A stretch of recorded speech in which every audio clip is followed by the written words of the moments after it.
Hello all, in this particular tutorial, I'll be talking about how to install Oracle 19c database on Windows machine. This particular tutorial is done on VirtualBox 7.0 Windows Server 2022 Data Center Edition evaluation version and Oracle 19.3 or Oracle 19c. Now, VirtualBox 7.0, if you are doing it on your local machine like laptop or your personal computer, then you don't need to use VirtualBox. I'm doing it in a virtual machine and hence I'm using VirtualBox. VirtualBox is a free software from Oracle. The Oracle 19.3 or Oracle 19c, again, you can download it from the Oracle website. However, you need to set up your Oracle account using your existing email ID. You don't need to create a new email ID for Oracle account. You can use any of your existing email ID to set up your Oracle account. The Windows Server 2022 Data Center Edition, that's the Microsoft product. It's an evaluation version. Microsoft allows you to try the server edition for 180 days and you can just fill up a form and download the evaluation version. Now, the steps to get the Oracle 19c running on Windows is, first thing, as I mentioned, you'll have to download the Oracle 19c for Windows. You'll have to create an Oracle account if you do not have one. Once the software is downloaded, you will be transferring that particular software to the Windows target server. Wherever you want to install the Oracle 19c, you'll transfer the software.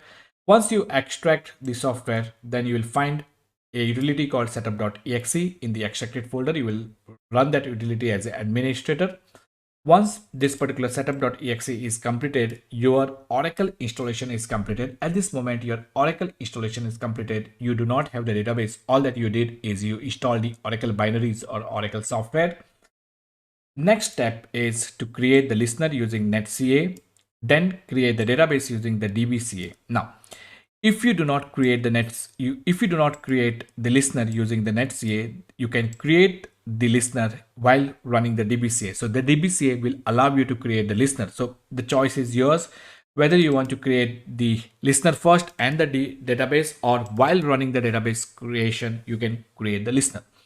Once all of this is done, when you run the dbca, once your database is created, now you are ready to test. You will use another utility called SQL Developer. It's a GUI application from Oracle. It's a freely downloadable tool for the developers.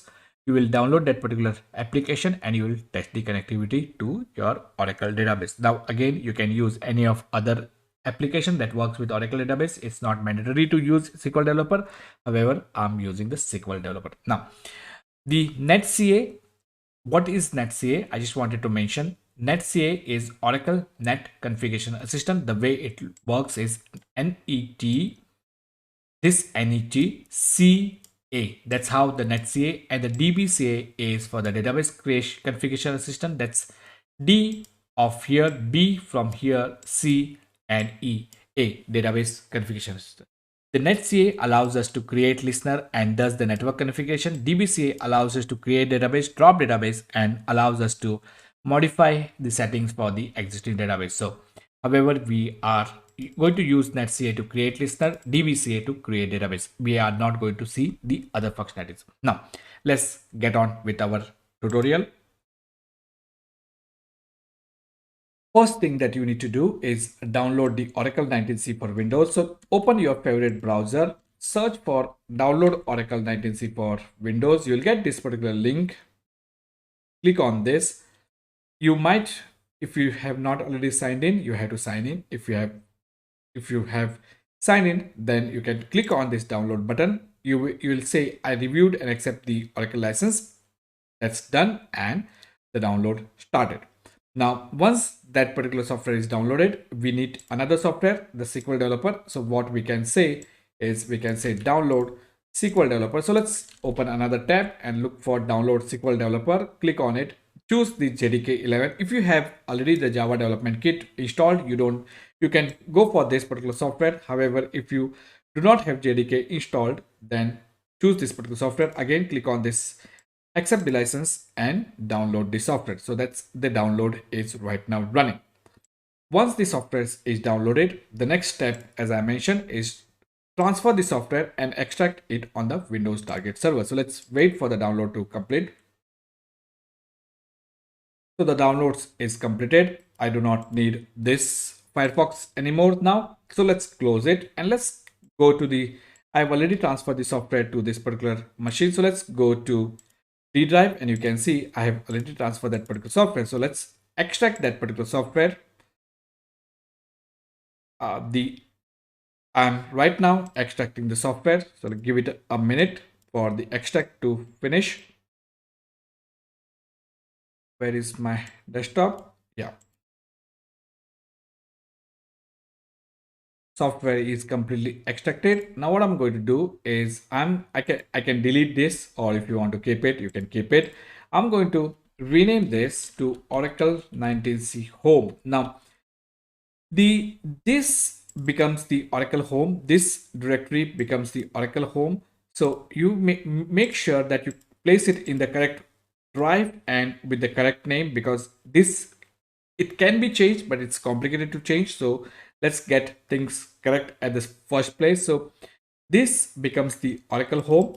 Under this is the extracted file. Under this you will find a setup. We'll run this particular setup as the administrator, and this will launch this particular setup. Using this particular setup, we can do two things. We can either install the software and create the database. So this is the first option, create and it's install and create the database, or we can just do the setup, the software only. If we choose this particular option, then we have to specify multiple options. We have to give multiple inputs. So we will just set up the software, and once the software is installed, we can use the another utilities to create the database. So we will, in this particular, now we'll just set up the software and we will create the database later. So that, or if you want, you can choose this. There is no harm in choosing this. Both options are perfectly fine. So click on next. Single instance, yes, we are okay with single instance. Enterprise edition, based on what kind of license you have, enterprise edition or SE2, choose the license, click on next. You can use the virtual account, you can use the existing Windows user, you can create a new Windows user, or you can use the Windows built-in account. I'll stick with use virtual account. Click on next. The Oracle base. So it has suggested that the Oracle base will be D-app SQL. Say again, you can change this. It's not mandatory to go with Oracle recommendation. Whatever you want to set your Oracle base. So D-app Oracle base, that's what I'm setting. And now it's going to do the prerequisite checks. And if all of the prerequisite checks are met, then we are finally ready to install. If you want to save the response file for next time to run it in the silent mode, you can save it and click on the install. And the Oracle software has started installing right now. The Oracle software installation will not take much time. It's going to take few seconds. However, I'll pause and come back once the software is installed. The software, as you can see, the registration of Oracle database was successful. So the software is completely installed. So we are good with the installation. So that's done. We can successfully close this. At this moment, the software is installed. You do not have any database. You do not have any database. Remember that. Only thing that you have done is this software has installed. Now, as I mentioned in the document, there are two ways now. One, we can create the listener. Again, it is not mandatory to create the listener. The DBCA will allow us to create the listener.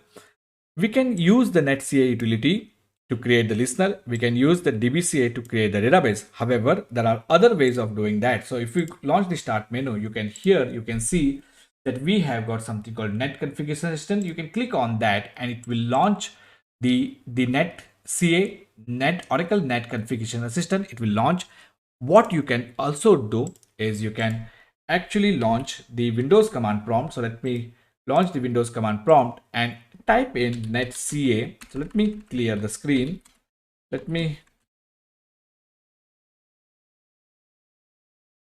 And type netCA, and it's going to exactly launch the same utility that we saw when we clicked here. So either way is fine. You can go here and click on this, or you can launch the Windows command prompt and launch netCA. So listener configuration, click on next. New listener, add default listener name. We can stick with default name, that's fine. Protocols, we can choose one or more protocols. Click on next. Default port, if you want to change it, you can change it to say 1522 or whatever port. I'll stick with default port. Click on next, and that's if it's going to create the listener. As you can see, it has created the listener, and it's also going to start the listener. So give it a minute. So it's also going to start the listener. So next, and next, and oh, I wanted to say no. Okay, so cancel. This is done. And okay, so the listener is created. Now to create the database, you can launch the database configuration assistant DBCA. DBCA, you can launch it from here, or what you can do is the way we have done the netCA. You can type DBCA, you can type the DBCA, and it's going to launch this particular utility where where using this particular utility we can create the database. If you had existing database, you can delete the database, manage templates, and other options are there. We'll stick with create a database. Click on next. And what is the database name? So let's say Aura 19, and where you want to store the deep database files, where you want to store the FRA, what is the character code, and what is the sys password, sys and syspen password, and whether you want to create a container database. And since I'll stick with non-container, I'll give the password, which is pretty simple. So passwords, I'm giving the password. It's going to give us the warning saying that password does not meet the recommended standards. We can change it at a later point in time, so that's fine. I'm going to give simple password, and later I'll change it. Not in this tutorial. So now what I'm going to also do is I'm going to say where is my Oracle Aura data. So I created a directory called Aura data, and where is my FRA? So I created a directory called FRA. Now remember, in production, never place your FRA in the same drive as your Aura data. So let's not do that in the production. However, this is the test system, so this is all good. So I'm going to change this to E drive Aura data, and I'm going to change this to E drive FRA, and that's all good. And I'm going to say next, and it gives us this warning: admin password does not confirm, and we are aware, and we can change it at a later point in time, so that's fine. And it gives us all of this summary. And if you are okay, if you are fine with all of this, review this one more time. If you are fine with this, if you want to save the response file, you can save the DBCA response file. And if you're okay, you can click the finish. Now what I'm going to do is I'm not going to click the finish. And what I'm going to do is, instead of giving for the typical configuration, I'm going to choose the advanced configuration. And why do I do that? Because advanced configuration actually allows us to specify more multiple options that we were not able to specify when we went in the typical configuration. So now we can choose whether we want a DW, data warehousing, OLTP database, or custom database. What kind of database? So this is not a rack, so we are going with Oracle single instance database. Click on next. The SID and the database name, so it allows us to specify the database name and SID. You can specify the SID different than the global database name. If you want to create a container database, you can choose this, and how many container databases PDBs you want to create, you can choose that. I'm going to stick with non-CDB architecture. Here it allows us, if you want to use OMF, you can use OMF. Where you want to store your database files, E drive Aura data, and it will create a folder called with a DB unique name, which is Aura 19. So under E drive Aura data, automatically a new folder called Aura 19 will get created. Click on next. If you want FRA, where is the FRA? What is the size of FRA? Click on next. Listener, and the listener that we created, the 1521 listener that we created using the netCA, it has already selected that particular listener. Again, it is not mandatory to create a listener. The DBCA will allow you to create a listener. You can give any name here. So whatever name you want to give and whatever port you want to give, you can do that, or you can select the default listener. I'm going to choose this listener that we created. Click on next. If you want to configure the vault, if you want to configure the label security, if you can do that. Click on next. I'm not going to do that. SGA and PGA, so you can specify the SGA, such as let's say 2048 and let's say 1024, which is basically, and you can change the unit here. So I'll say 2 GB and I'll say 1 GB of PGA. Sizing, how many processes, character sets, you can change the character sets. connection mode, dedicated or shared server, sample schemas if you want to add sample schemas. Click on next, all good. Click on next, and then it asks us to whether you want to set up the EM database express or registered EM control, and all of this whatever here and everything can be changed. Like this PGA SGA, it can be changed at a later point in time. So it's not like this, whatever you specify is not going to be the end of world. You can change it at a later point in time. So if you want to register your database with database express or with the enterprise manager, you can choose and provide those details. Click on next. I'm not going to register it. Click on next. The password, you can say use the same password for all accounts. So sys and system, it will use the same password. It's pre-populated. This is actually the one which I did in the typical configuration. The password is password, literally. It gives us this warning. Again, it will give us this warning, and I'm going to say oh yes. And the reason why I'm going to say yes is because we can change it at a later point in time. Create database. At this moment we are ready to create the database. If you want to change some of the storage location where the control file will go, what is the locations, what is the maximum data files, where is the data files will go, where is the redo log will go, etc. If you want to change it, you can change it and close. And if you can see here everything is OMF structure, and if you don't want the OMF structure, you could have very well said here under the storage option, no, here I don't want to use OMF. That's also fine. Click on next, next, next. All is good. Yes. And then now if I say the where is my storage options. So if I say custom storage options, and now I can see where is my control file, where is my data file, etc, etc. It gives the name of all of this. And now if I click and next, again the summary, if you want to review all of this summary, you can review this.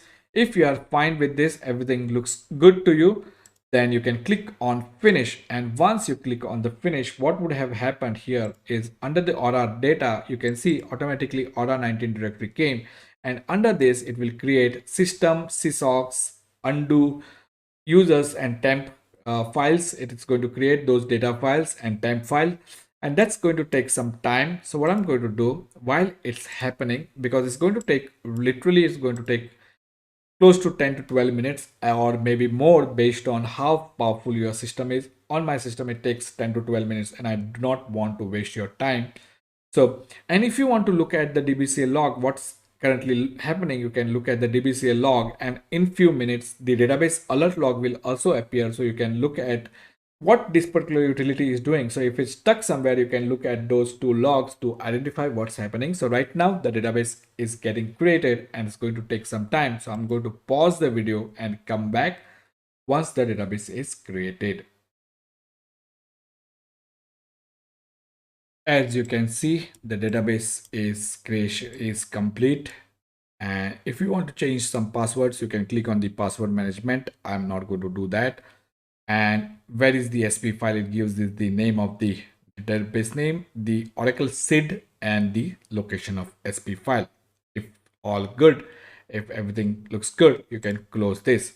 At this moment, our listener is up, our database is also up. So we have created the listener, we have created the database. Now, if you want to connect to the database, you will say, you will set the variable. So set Oracle SID equals Aura 19, and let's say SQL plus as sysdba. If you want to connect as sysdba, you'll say this, and let's verify. Select name, which should be Aura 19, comma open mode, which should be read write from $database. And if everything is good, then we can see that the database that we created is Aura 19 and it's in the read write mode. So all good. Now what we are going to do is we are going to do the remote connectivity test using the SQL developer. So I'm going to launch. I've already extracted the software. It comes in this zip. I've already extracted the software. It's called SQL developer. So I'm going to launch that particular software. Let's wait for it to open. It's a heavy software, so it might take some time. And what I'm going to do now is I am click on this plus button to set up your connection. So click on the plus. You can use the TNS names as well. That's a different concept. I'll not cover how the TNS names works. If you'll give any name, it can be any name, whatever you want to give. This is just a connection reference. Okay. And I normally give it same as the name of the database. So Aura 19. Again, this is your choice. Username, since we are connecting as sys, will give sys and it will give the password, whatever is the sys password. And remember, if you are connecting as sys, try to use either sysdba or sysoper. I'm going to choose sysdba.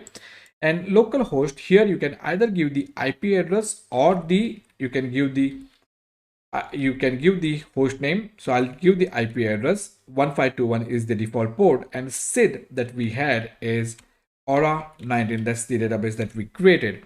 Now what we can do is we can test in if everything is good, it gives us this success. And now I'm going to connect to this particular database and it opens up this particular worksheet, and I'm going to run exactly same command that I ran here. So let me just copy it and paste it here, and if I run it, I'm going to get the same output Aura 19 read write. So that's all good. Now what I'll try to do is I'm going to try to create one table. So let's do something. Let's first try to see if we have a table called amp, and we do not have any table called amp. And if I run this particular query here as well, we can see that there is no such table. So now let me exit and let me clear and let me connect again. And what I'll do is I'll create a table and I will something. Okay, so I did not give the column name. So amp name. Yeah. So let me create a table and commit it. That's done. The table amp created, commit completed. Now let's try to select, and you can see that there is no record. And let's insert and record called one rock. So first employee in our organization is with ID 1 with name rock. Let's commit it. And now if I go to here, if I run that particular query, select star from amp table, I should be able to now get the first employee called one rock. Now if I insert into that particular table, so it doesn't matter from where we are inserting, it doesn't matter because it's the same database. So now if the second employee, which is Tone in my organization, joined, that's done. I'm going to commit it. That's done. I'm going to come here, and now if I say select star from amp, I should have two employees. The first employee is rock, the second employee is Tone. So all good. Now so we have successfully created a database. We have successfully tested the connectivity using the SQL developer, and this connectivity is from my local laptop or local machine. Now the one I want, before I end this particular tutorial, I want to explain the concept of listener. So if the listener is down, nothing will happen to this connection. This connection will work fine. However, no new connection can be made. So I'll prove it to you. So what I'm going to do is I'll launch one more command window, and not the SQL plus connections which are local, they will work fine. So let me launch one more command window, and what I'll do is under this command window, I'll just say lsnr ctl stop listener. So I'm going to stop the listener, and okay, I should have launched this as the administrator. So let's run as admin. CLS, clear the screen, series cd cls. Let me put this in the middle, and I'll say lsnr ctl stop listener. And once this listener is down, nothing, let's say, wait for this listener to go down, give it a minute. The command completed successfully. So now the listener is down. Now if I try to select from this particular table, I can very well select. That's all good. If I want to insert a new record, so let's say 3, and this time is earth. Let's say earth had joined. So I'm going to insert one more record, and if I now commit and if I say select, then I should be able to see the third record. So nothing happens to my existing connection. Now, if I disconnect, and if I now connect to this, my connection will not work. I won't be able to connect to my database. You can see the network adapter could not establish the connection. And the reason for that is the listener is stopped. If the listener is stopped, no new connection, remote connections can be made to the database. The local connection will still work. So if I say SQL plus as sysdba, I'm still connected. So you can see I can still connect and I can retrieve the record. So select star from and so that works fine. So you can see my local connections are still working. However, my remote connections are no longer working, and you saw that my remote connections are no longer working. To fix this, what we need to do is we need to start our listener. So I'm going to say lsnr start listener, and once that is done, once listener has started, so give it a minute for the listeners to start. Once the listener has started, go back, and the error that you are getting, so the listener has started. So now if I click OK, and if I say connect, now the listener does not currently know of the SID. So for whatever reason, the listener is up, but listener does not know the SID. So now what we can do is we can register our database. So let's go as SQL plus as sysdba, and we will say alter system register. Let's do that. That's done. Now if I go here and if I say connect, I should be able to connect. And now if I try to retrieve this record, I should be able to get these 3 employees. So the concept that I wanted to explain is if the listener is down, the remote connections cannot be made, the local connections will still work, and nothing will happen to your existing connections. Existing connections will work fine. Only the new connections will not work. I hope you found this particular tutorial useful. In this particular tutorial, we saw how to install the Oracle 19c database on Windows. And not only we installed the software, we also created the database. We also tested the connectivity using the SQL developer, and we briefly understood the concept of listener. I hope you found this particular tutorial useful. I hope you like the content that I'm uploading to my channel. If you do like the content that I'm uploading to my channel, do subscribe to my channel, and thank you for watching, and see you in next tutorial. Bye bye.